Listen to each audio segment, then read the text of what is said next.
Hello students, previous video हम लोग vibrating string पर प्रॉब्लम का प्रोसीजर पढ़े थे और उसमें सब मेथड लिखवा दिए थे कैसे जो है वाइब्रेटिंग स्ट्रिंग के प्रॉब्लम को हम लोग सॉल्व करेंगे। और उसमें बताए थे कि वाइब्रेटिंग स्ट्रिंग पर जनरली दो टाइप का प्रॉब्लम हम लोग को मिलेगा। फर्स्ट टाइप में जो है वाइब्रेटिंग स्ट्रिंग का डिस्प्लेसमेंट गिवन रहेगा और इनिशियल डिस्प्लेसमेंट गिवन रहेगा और इनिशियल वेलोसिटी जीरो रहेगा। और सेकेंड टाइप की प्रॉब्लम है इनिशियल वेलोसिटी गिवन रहेगा और इनिशियल डिस्प्लेसमेंट जो है जीरो होगा। तो सबसे पहले जो है गिवन प्रॉब्लम का पार्शियल डिफरेंशियल इक्वेशन देखते हैं कि गिवन प्रॉब्लम में तीन चीज़ पहले ढूंढते हैं। पहला पार्शियल डिफरेंशियल इक्वेशन क्या है, गिवन प्रॉब्लम के लिए पार्शियल डिफरेंशियल इक्वेशन क्या है। उसके बाद सेकंड देखते हैं बाउंड्री कंडीशन उसका क्या है और थर्ड देखते हैं कि इनिशियल कंडीशन क्या है। तो यहाँ चूँकि प्रॉब्लम वाइब्रेटिंग स्ट्रिंग से रिलेटेड है इसलिए यहाँ पर ये पार्शियल डिफरेंशियल इक्वेशन जो होगा वन डायमेंशनल वेव इक्वेशन होगा, वन डायमेंशनल वेव इक्वेशन होगा।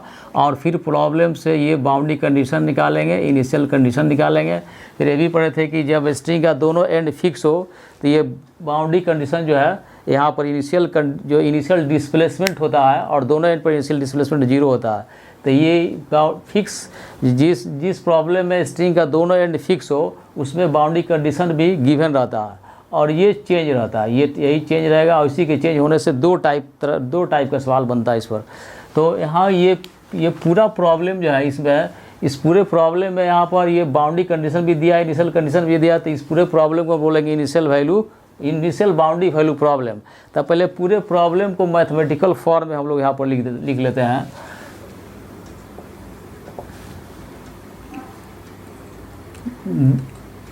The given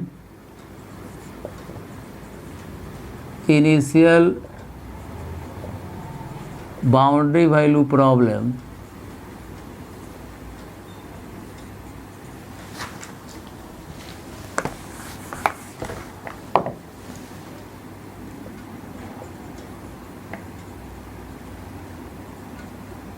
can be described as follows.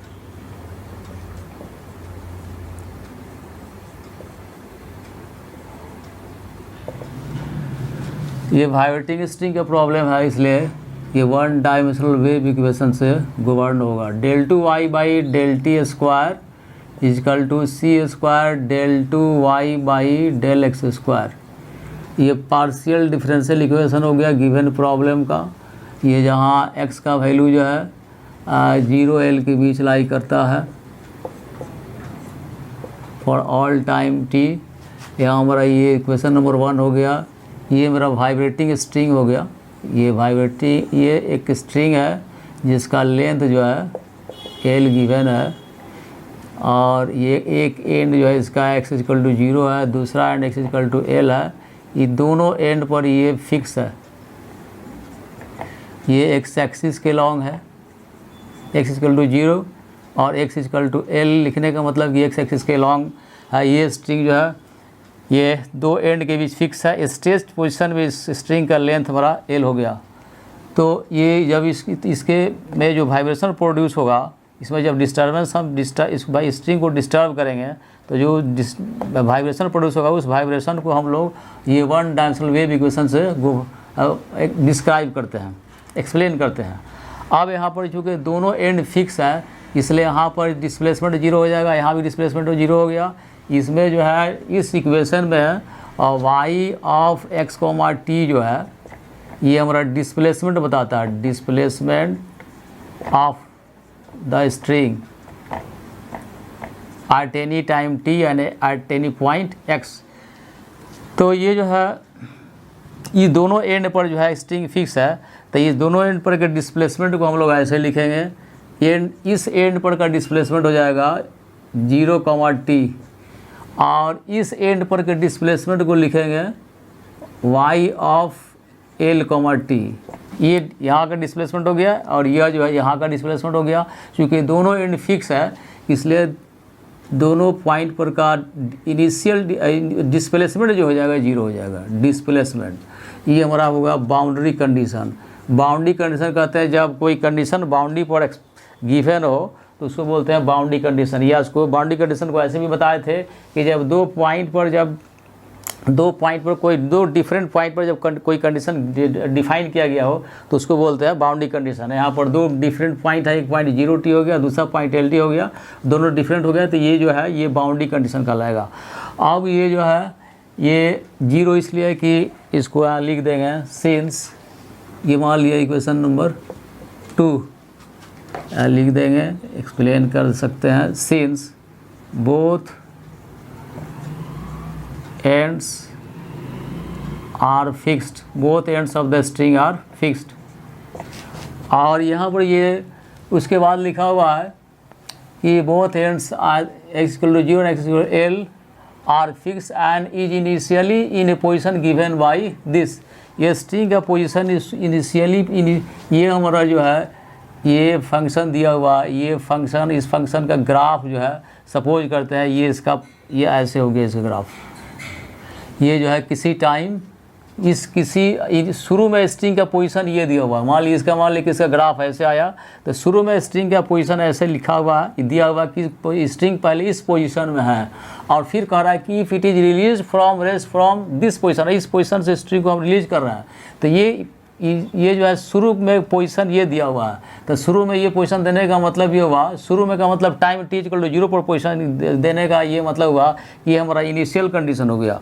y of x, 0 यहाँ लिखा हुआ है कि initially in A position given by this, तो इनिशियल पोजीशन हमको लिखेंगे स्ट्रिंग में के इनिशियल पोजीशन को लिखेंगे y ऑफ x, 0 से, जब t का वैल्यू 0 कर देंगे तो ये मेरा इनिशियल पोजीशन हो गया। और इसका वैल्यू दिया हुआ है ये हो गया y0 sin cube πx/L, πx/L ये, और मान लिया इसको मान लिया 3, और फिर चूँकि ये और ये चूँकि y ऑफ x, 0 है तो ये हमारा इनिशियल डिस्प्लेसमेंट हो गया, ये डिस्प्लेसमेंट बताता है y ऑफ x, t 0, ये डिस्प्लेसमेंट हो गया। और t = 0 पर ये डिफाइन है, इसका मतलब कि इनिशियल डिस्प्लेसमेंट हो गया। The condition define for time t = 0 are called initial condition. तो यहाँ पर ये जो है इनिशियल कंडीशन हो गया। और फिर इस पोजीशन से, इस इनिशियल पोजीशन से, और ये रेस्ट में है, इससे स्ट्रिंग को हम रिलीज कर रहे हैं, इसका मतलब कि इनिशियल डिस्प्लेसमेंट जो है, सॉरी इनिशियल वेलोसिटी इसका 0 हो गया, del y/del t x, 0 = ये 0 दिया हुआ, ये मान लिया इक्वेशन नंबर 4। तो ये दोनों हमारा हो गया इनिशियल कंडीशंस, क्योंकि दोनों टाइम t = 0 पर डिफाइन है, गिवन है। तो पहले किसी भी प्रॉब्लम है, जनरली पार्शियल डिफरेंशियल इक्वेशन को किसी भी प्रॉब्लम है, ये पहले 3 चीज़ देखते हैं। पार्शियल डिफरेंशियल इस प्रॉब्लम के लिए कौन सा यूज होगा, उसके बाद उस प्रॉब्लम के लिए बाउंड्री कंडीशन क्या है, इनिशियल कंडीशन क्या है। अब इतना मैं ये जो है प्रॉब्लम का सबसे पहले इस मैथमेटिकल फॉर्म उसको एक्सप्रेस करते हैं, और उसके बाद अब सवाल यहाँ से बनाना शुरू करेंगे। अब यहाँ सवाल जैसे मेथड बताए थे, वर्किंग रूल लिखवाए थे, उस हिसाब से पहले इसको बनाना शुरू करेंगे। पहले ये बताए थे कि पार्शियल डिफरेंशियल इक्वेशन के लिए एक्सेप्टेबल सोल्यूशन क्या होगा, उसके एक्सेप्टेबल सोल्यूशन को लिखते हैं, उसके बाद उसमें बाउंड्री कंडीशन अप्लाई करते हैं, उसके बाद इनिशियल कंडीशन अप्लाई करते हैं और फाइनल सोल्यूशन तक पहुंच जाते हैं। तो सबसे पहले यहाँ पर देखेंगे कि जो है इक्वेशन 1 का जो है एक्सेप्टेबल सोल्यूशन मेरा क्या होगा।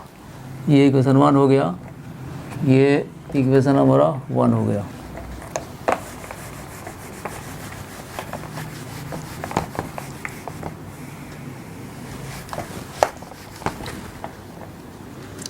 The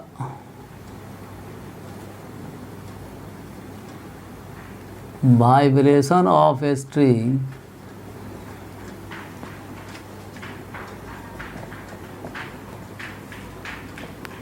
is governed by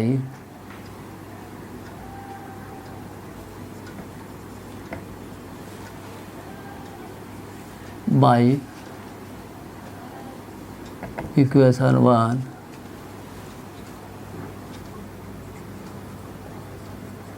whose acceptable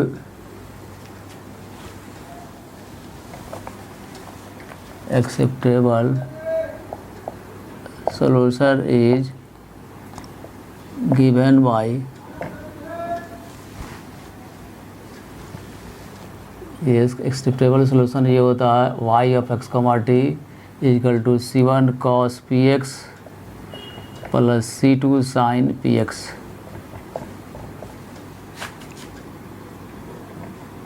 C3 cos CPT plus C4 sin CPT, इसको मान लीजिए इक्वेशन नंबर 5।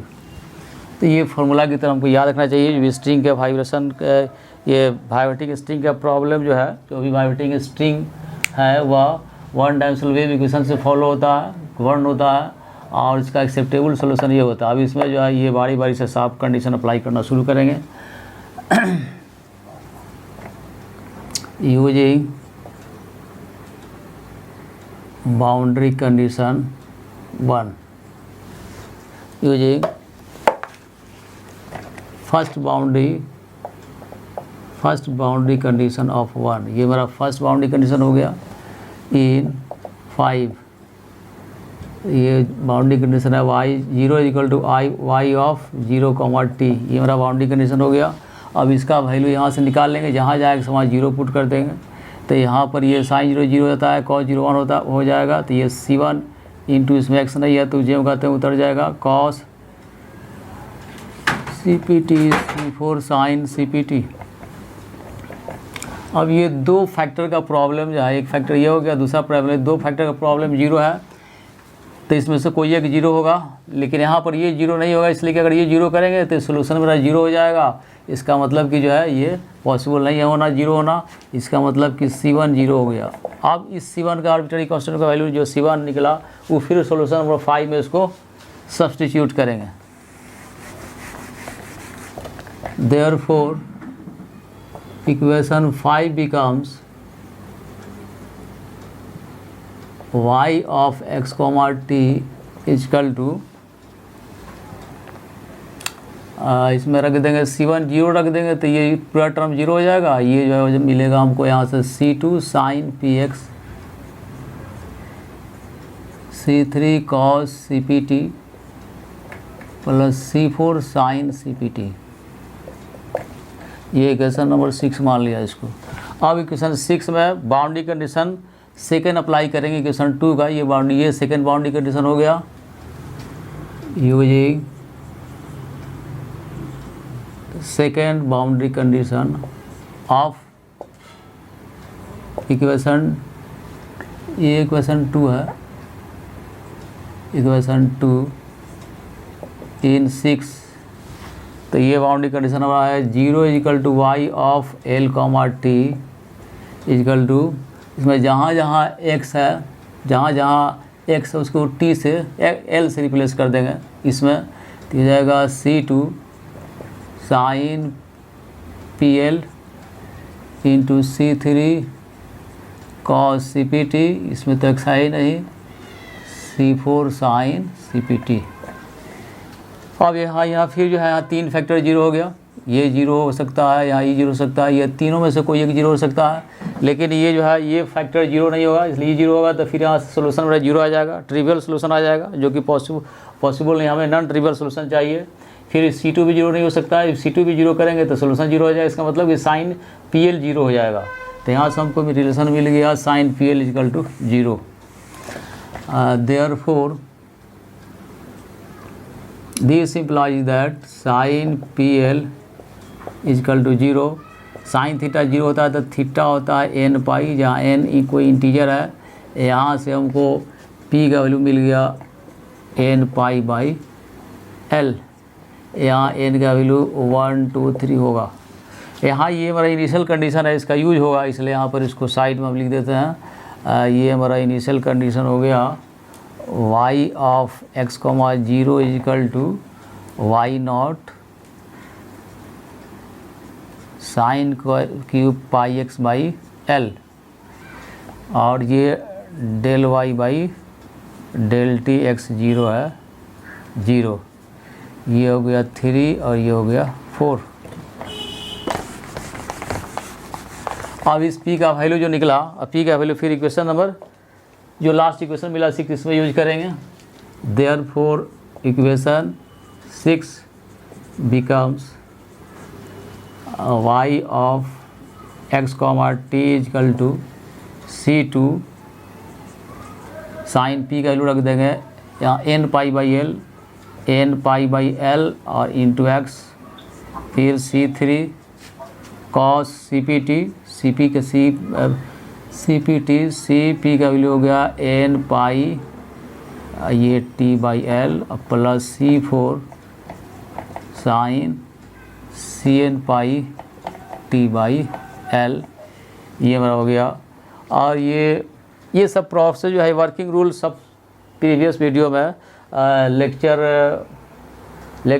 4 पार्ट 2 और पार्ट 3 दोनों में लिखवा दिया है।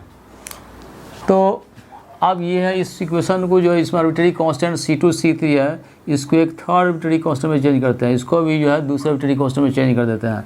तो इसको लिख सकते हैं इस इक्वेशन को sine n pi x by L, ये C2 C3 को चेंज कर दिया हम एन में, cos c N pi T by L plus C2 C4 को लिख दिया हम बी एन से sine C N pi T by L, ये हो गया y of x comma t. इसको हमने इक्वेशन नंबर 7 मान लिया हम, इसको बाद में यूज करेंगे। अब ये 7 जो है, अब ये एक बाउंड्री कंडीशन, ये जो मेरा एक्सेप्टेबल सोल्यूशन है उस एक्सेप्टेबल सोल्यूशन में बाउंड्री कंडीशन 1 बाउंड्री कंडीशन 2 में 2 जो बाउंड्री कंडीशन था वो बाउंड्री कंडीशंस को दोनों अप्लाई करने के बाद ये हमारा फाइनल रिजल्ट मिल गया।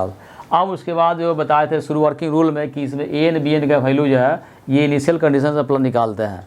तो अब ये जो है अब ए एन बी एन निकालने के लिए जो है इस इनिशियल कंडीशन उस इनिशियल कंडीशन का पहले यूज करेंगे जिसका वैल्यू 0 है।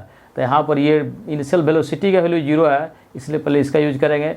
इसको इस इक्वेशन में 7 में यूज करेंगे। इसको यूज करने के लिए सबसे पहले इस इक्वेशन को y के t के रेस्पेक्ट में डिफरेंशिएट करेंगे, मतलब इससे del y by del t निकालेंगे, उसमें फिर जहाँ जहाँ t है उसको 0 से रिप्लेस कर देंगे। तो इसको इस कंडीशन को इसमें यूज करने के लिए 7 में इसको पहले t के पार्शियल डिफरेंशिएट करते हैं।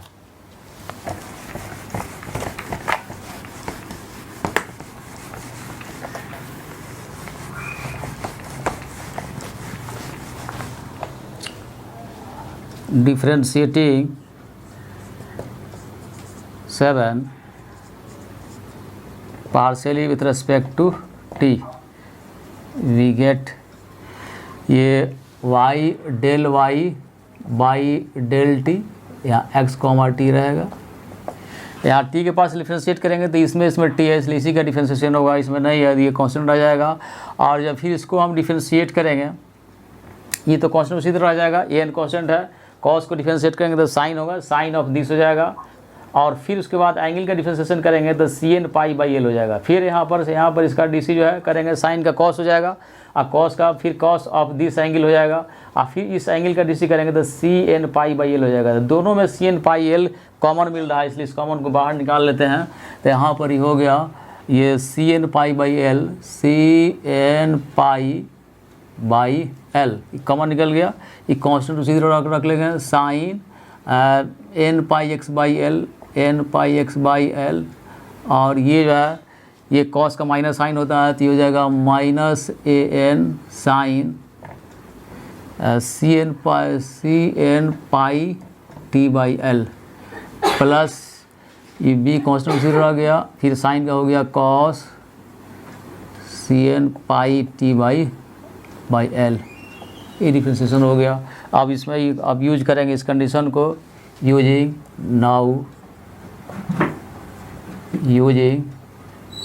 इनिशियल कंडीशन 4 का यूज करेंगे तो ये हो जाएगा, इसका वैल्यू लिखा हुआ है 0 is equal to del y by del t x 0, ये इनिशियल कंडीशन है। अब इसमें जहाँ इसका वैल्यू निकालने के लिए इसे जहाँ टी लिखा है उसको 0 से रिप्लेस कर देंगे तो हो जाएगा c N pi by l और यहाँ ये हो गया sine n pi x by l और इसमें दोनों में टी है तो यहाँ साइन 0 हो जाएगा, ये टर्म 0 हो जाएगा। अगर ये हमारा जो है ये 0 हो गया और प्लस ये बी एन है, बी एन कॉस 0 हमारा 1 हो गया। तो यहाँ से ये जो है 2 फैक्टर फिर 0 आ गया, 3 फैक्टर हो गया, यह एक फैक्टर हो गया, दूसरा यह फैक्टर हो गया और तीसरा फैक्टर ये हो गया। ये जो है ये सिर्फ ओनली इसको बी एन लिख देते हैं, b n plus 0 b n हो गया, ये हो गया यहाँ से बी एन मिल गया। तो ये 3 फैक्टर फिर 0 हो गया। 3 फैक्टर जो है 3 फैक्टर का प्रोडक्ट जो है 3 ये 0 हो गया, इसका मतलब कोई एक 0 होगा, तो यहाँ पर ये 0 नहीं हो सकता, ये 0 नहीं होगा, ये 0 नहीं हो सकता है, और ये भी 0 नहीं हो सकता। अगर ये 0 करेंगे तो ये सोल्यूशन मेरा 0 हो जाएगा। ये सोल्यूशन को मान लिया हमने 8, तो यहाँ तो से यहाँ इसकी ज़रूरत नहीं है मानने की। अब ये यहाँ से ये इसको 0 करेंगे, इसको 0 करेंगे तो ये 0 हो जाएगा, सोल्यूशन 0 हो जाएगा 7 से। और फिर ये कांस्टेंट 0 नहीं हो सकता है, तो इसका मतलब bn 0 हो जाएगा, तो इससे हमको bn 0 मिल गया। अब इस bn का वैल्यू 7 में रखेंगे, तो 7 में रखेंगे तो मेरा 7 हो जाएगा। Therefore equation 7 becomes y of x, t equal to, ये मेरा ये 0 हो गया टर्म पूरा, तो यहाँ से मिल जाएगा हमको an sine n pi x by l into cos n pi t by L. ये मेरा सोल्यूशन हो गया यहाँ तक। अब उसके बाद जो है फिर इसमें जो है n के डिफरेंट वैल्यू देंगे, तो ये इक्वेशन 1 का सोल्यूशन है। n के डिफरेंट वैल्यू देंगे 1 2 3, n का वैल्यू जो है ये मान लेते हैं इक्वेशन नंबर 8। इसमें n का वैल्यू है 1 2 3 इन्फिनाइट वैल्यू है, सबको ऐड करेंगे वो भी इक्वेशन 1 का सोल्यूशन होगा। इस प्रिंसिपल को बोलेंगे सुपरपोजिशन प्रिंसिपल, जो फिर प्रीवियस वीडियो में उसका भी डिस्कस कर चुके हैं। तो इसको सुपरपोजिशन प्रिंसिपल का यूज करके जो है हम इक्वेशन 1 का जनरल सोल्यूशन लिखते हैं by superposition principal.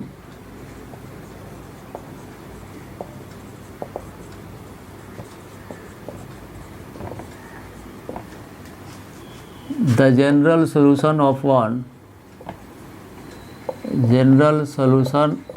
equation 1 is, इसमें सबको जोड़ देंगे। जोड़ने के लिए हम सिग्मा का यूज करेंगे। y of x, t is equal to summation n is equal to 1 to infinity, n का मेरा वैल्यू है, और an sine n pi x by l into cos n pi t by L. ये मान लिया 9 हो गया।